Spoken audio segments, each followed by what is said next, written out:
போயிட்டு வந்திருக்கீங்க, நம்ம கூட்டணி அந்த மீட்டிங்லாம் கலந்துட்டு வந்திருக்கீங்க. அவங்க என்ன சொல்லியிருக்காங்க? இப்போ ஆட்சி அமைக்கிறதுக்கு எதனா வாய்ப்புகள் என்ன இருக்கா? இந்தியா கூட்டணி தலைவர்களின் கலந்தாய்வு கூட்டம் நேற்று திரு மல்லிகார்ஜுன் கார்கே அவர்களின் இல்லத்தில் நடைபெற்றது. அனைத்து தலைவர்களும் அதில் பங்கேற்றனர். குறிப்பாக தமிழ்நாடு முதல்வர் ஸ்டாலின் அவர்களும் இந்த கூட்டத்தில் பங்கேற்று தனது கருத்துக்களை பகிர்ந்து கொண்டார். இந்த தேர்தல் முடிவு குறித்து விரிவாக அனைவரும் கருத்துக்களை முன்வைத்தனர். இந்தியா கூட்டணிக்கு மக்கள் மாபெரும் ஆதரவை நல்கியுள்ளனர்.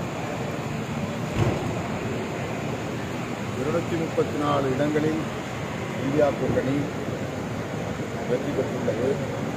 இது வரலாற்று முக்கியத்துவம் வாய்ந்த ஒரு வெற்றியாகும். இந்திய மக்களுக்கும் ஜனதாவுக்கும் இடையிலே நடக்கிற ஒரு அறப்போர் என்று இந்தியா கூட்டணி அறிவித்தது. அதன் அடிப்படையில்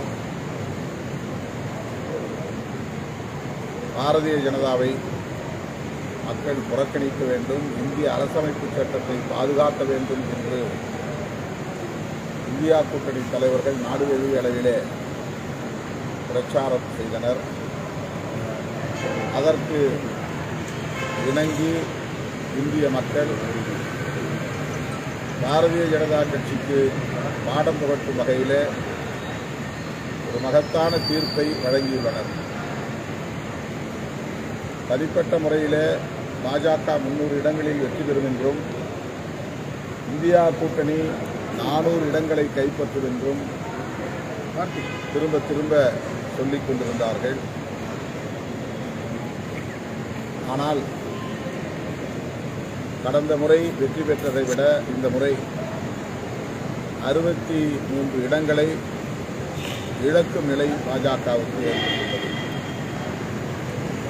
ஒரு நிலையான ஆட்சியை தர முடியாது, பிற கட்சிகளின் தயவை நாட வேண்டும் என்கிற நிலையில் பாஜகவை மக்கள் நெருக்கடிக்குள்ளே தள்ளியிருக்கிறார்கள்.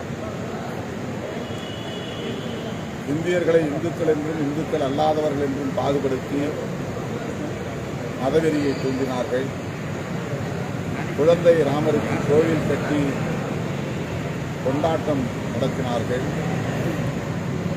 இவையெல்லாம் அரசியல் ஆதாயம் தேடுவதற்கான ஒரு நாடகம் என்பதை பெரும்பான்மை இந்து சமூகமே உணர்ந்து கொண்டது.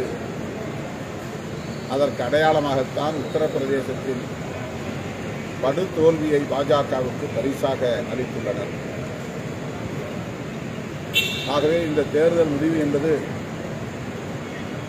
பாஜகவுக்கு எதிராக மக்கள் வழங்கியுள்ள தீர்ப்பு என்பதை இந்தியா கூட்டணி உணர்ந்திருக்கிறது.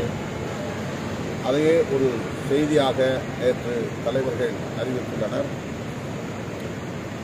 இவர்களால் 5 ஆண்டு காலத்திற்கு நிலையான ஆட்சியை தர இயலாது. அவர்களுக்கிடையில் அதிகார சண்டை எழலாம். அவர்களுக்கு இடையிலே ஒற்றுமை இல்லாத நிலை ஏற்படலாம். ஆட்சியை காப்பாற்றுவதற்கே அவர்கள் தொடர்ந்து போராடும் நிலை ஏற்பட்டிருக்கிறது. இதன் மூலம் இந்திய மக்கள் தற்காலிகமாக அரசமைப்பு சட்டத்தை பாதுகாத்துள்ளனர் என்றே நம்புகிறோம். எனவே இந்தியா கூட்டணி பொறுத்திருந்து சரியான சூழலில் உரிய முடிவுகளை எடுக்கும். இதுவே கூட்டத்தின் முடிவாகவும் மேற்கொள்ளப்பட்டது. தமிழகத்தை பொறுத்த வரைக்கும் பாஜகவோட வாக்கு வங்கி அதிகமாக இருக்குது. தமிழகத்தை பொறுத்த வரைக்கும் பர்சன்டேஜ் அதிகமாக இருக்குது. 2026 தேர்தலில் வெற்றி பெற்று ஆட்சி நடத்துவது நல்ல தலைவர். பாஜக தனித்து போட்டியிட்டு இந்த சதவீதத்தை பெற்றிருந்தால் அவர்கள் சொல்லுவதிலே ஒரு பொருள் இருக்கிறது. பாட்டாளி மக்கள் கட்சியோடு இணைந்து இதர கட்சிகளோடு இணைந்து அவர்கள் போட்டியிட்ட இடங்களின் எண்ணிக்கை அடிப்படையில் இந்த வாக்குகளை பெற்றிருக்கிறார்கள். இதெல்லாம் ஒரு தற்காலிகமானவை. இது பாஜகவுக்கே உரித்தான வாக்கு வங்கி அல்ல.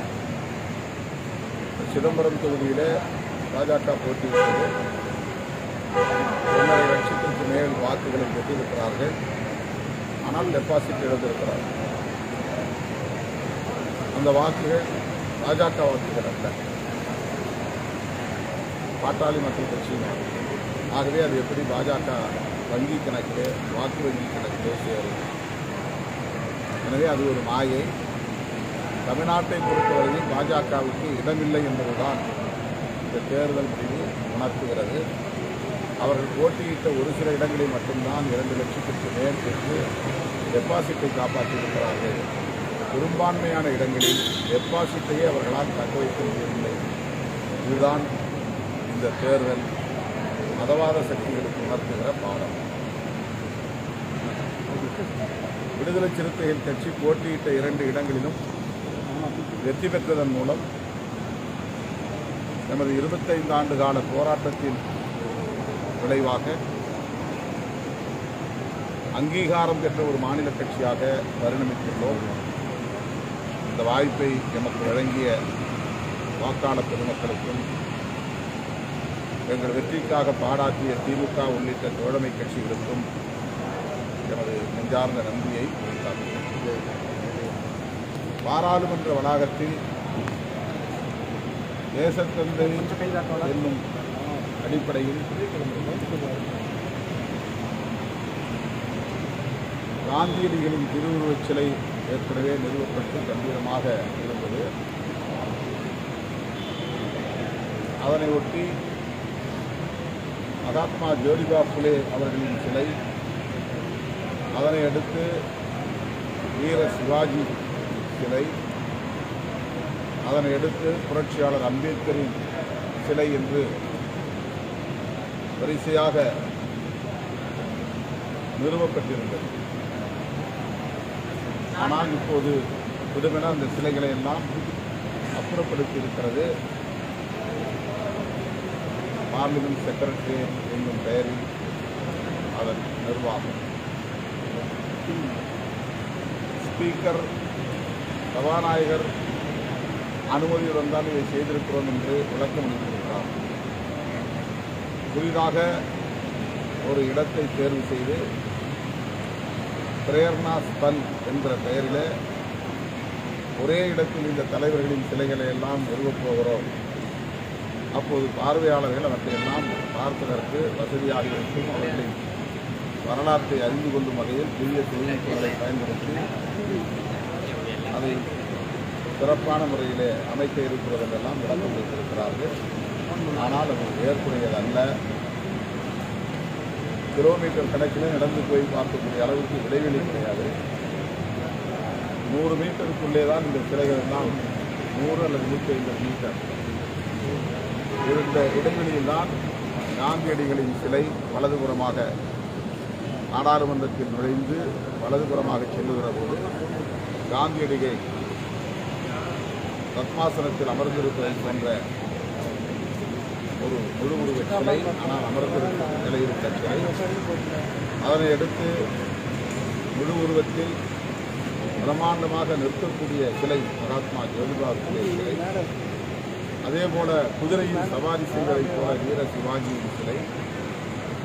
அதனை ஒட்டிதான் புரட்சியாளர் அம்பேத்கர் பாராளுமன்றத்தை நோக்கி கையை உயர்த்தி விரலை நீட்டும் சிலையும் நிறுவப்பட்டிருக்கிறது. இதை வெகு தூரத்தில் கிலோமீட்டர் கணக்கில் நடந்து செல்லும் வகையிலே மிக மிக அருகில் உள்ள சிலைகள் தான், ஒரே வளாகத்தில் உள்ள சிலைகள் தான். இந்த சிலைகளை அப்புறப்படுத்திவிட்டு இவற்றையெல்லாம் ஒரே இடத்தில் இருந்தால்தான் பொதுமக்கள் பார்வையிடுவதற்கு வசதியாக இருக்கும் என்கிற வியாக்கியானத்தை வழங்கியிருக்கிறார்கள். இதை வன்மையாக விடுதலை சிறுத்தைகள் கட்சி கண்டிக்கிறது. ஏற்கனவே இருந்த இடங்களில் வைக்க வேண்டும். குறிப்பாக புதிய புதிய வளாகத்தில் ஒவ்வொரு வாசலிலும் இந்த தலைவர்களின் சிலைகளை நிறுவ வேண்டும் என்று விடுதலை சிறுத்தைகள்